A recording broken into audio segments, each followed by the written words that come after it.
കർഷകരോടൊപ്പം എന്ന പരിപാടിയിൽ ഇന്ന് കടമത്ത് വിഷനോടൊപ്പം ശ്രീ പൂക്കോയ എ ആണ്. താങ്കളെ ഈ പരിപാടിയിലേക്ക് സ്വാഗതം ചെയ്യുന്നു. അസ്സലാമു അലൈക്കും. വലൈക്കും അസ്സലാം. താങ്കൾ ഒരുപാട് പച്ചക്കറികളായിക്കോട്ടെ, വാഴയായിക്കോട്ടെ, അതുപോലെ വെറൈറ്റി വൃക്ഷങ്ങളായിക്കോട്ടെ, കറിവേപ്പിലായിക്കോട്ടെ, ഇതൊക്കെ താങ്കൾ നടത്തുന്നു എന്നറിഞ്ഞതിൻ്റെ ഫലമായിട്ടാണ് കടമത്ത് വിഷൻ ഇന്നെത്തിയത്. താങ്കൾ എന്തെല്ലാം പച്ചക്കറികൾ ചെയ്യുന്നുണ്ട്, എന്തെല്ലാം വാഴകൾ ചെയ്യുന്നുണ്ട്, ഏതെല്ലാം വിഭവങ്ങൾ ചെയ്യുന്നുണ്ട്, ഏതെല്ലാം വെറൈറ്റി തരം ചെയ്യുന്നുണ്ട്, ഇതൊക്കെ ഞങ്ങൾക്ക് വേണ്ടി വിശദീകരിക്കാമോ?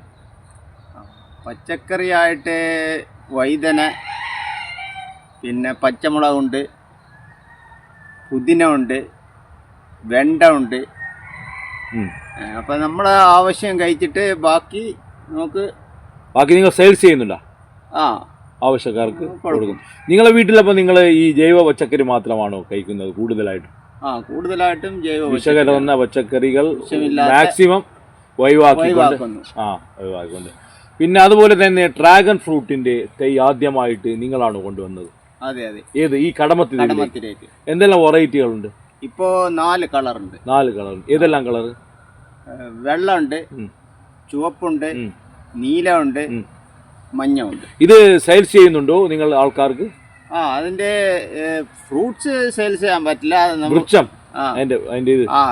അതിന്റെ പ്ലാന്റ് സെയിൽസ് ചെയ്യുന്നുണ്ട്. അങ്ങനെ ഇപ്പൊ കടമത്ത് ഒട്ടുമിക്ക ആൾക്കാരുടെ അടുത്തുണ്ട്. ഞാൻ ഈ താങ്കളുടെ ഈ അടുക്കളത്തോട്ടത്തിൽ ഇരിക്കുമ്പോൾ എനിക്ക് ഓർമ്മ വരുന്നത് താങ്കളുടെ ജ്യേഷ്ഠനാണ് ശ്രീ യൂസുഫ് മർഹൂം, അള്ളാഹു മഗ്ഫിറത്ത് നൽകട്ടെ.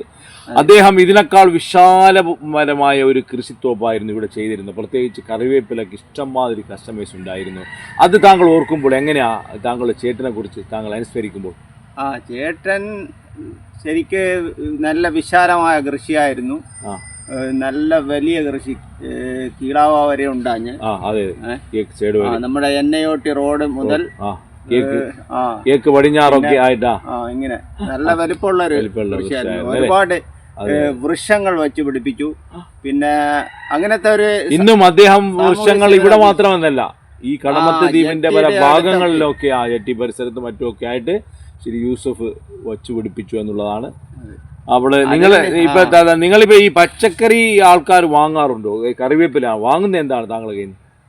പച്ചക്കറി വാങ്ങിക്കുന്നുണ്ട്, പിന്നെ കറിവേപ്പിലെല്ലാം വാങ്ങിക്കും. കറിവേപ്പില വാങ്ങിക്കുന്നുണ്ട് അല്ലേ? പിന്നെ ഈ ചെടികളൊക്കെ നിങ്ങൾ വെച്ച് ഉണ്ടാക്കി? ചെടികൾ ഇപ്പൊ ഇല്ല. നമുക്കിപ്പോ വാഴയാണ് മെയിനായിട്ട് ഉദ്ദേശിക്കേണ്ടത്. അപ്പൊ എന്തെല്ലാം വെറൈറ്റി വാഴകളുണ്ട്? പല വെറൈറ്റിയും ഉണ്ട്. നമ്മുടെ നാട്ടിൽ എന്നും കാണാത്തതും ആയിട്ടുള്ള പല വെറൈറ്റിയും ഉണ്ട്. എന്തെല്ലാം വെറൈറ്റി വാഴകളുണ്ട്? ബ്ലൂ ജാവ ഉണ്ട്, നീല കളറ് ഐസ്ക്രീം ടേസ്റ്റ് ആണ് അതിന്റെ. ഇവിടെ നിങ്ങൾ ഉണ്ടാക്കിയിട്ടുണ്ടോ അത്? അതിപ്പോ കുലക്കാറായിട്ട്. പിന്നെ പ്രൈങ് ഹാൻഡ് ഉണ്ട്, ഇപ്പൊ ഞാൻ എടുത്ത് കൊണ്ടുവന്നതാണ്. പ്രൈങ് ഹാൻഡ് എന്ന് പറഞ്ഞാൽ അങ്ങനെ ഉണ്ടാവും ഇതൊക്കെ.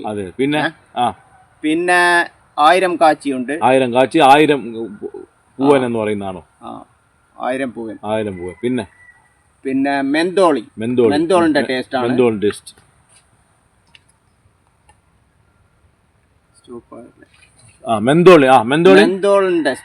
ഉള്ളത് മെന്തോളി. പിന്നെ യങ്ങാവി എന്ന് പറഞ്ഞു. അത് എങ്ങനെയാന്ന് പിടിയില്ല. അത് ഇനി കണ്ടു കാണണം. അപ്പൊ മൊത്തത്തിൽ എത്ര വെറൈറ്റി വാഴകളുണ്ട് താങ്കളുടെ അടുത്ത്? ഒരു 8 വെറൈറ്റി 10 ഉണ്ട്. ഇതിന്റെ നമ്മൾ പറയും ഇതിന്റെ കന്നെന്ന് പറയാം, അല്ലെങ്കിൽ ഇതിന്റെ കുട്ടിയെന്ന് പറയും. ഇത് നിങ്ങൾ സെയിൽസ് ചെയ്യാറുണ്ടോ? അത് കുട്ടിയായി കഴിഞ്ഞാൽ സെയിൽസ് ആവും. ഇപ്പൊ നിങ്ങൾ കേരളത്തിൽ നിന്ന് കൊണ്ടുവന്നാണ്.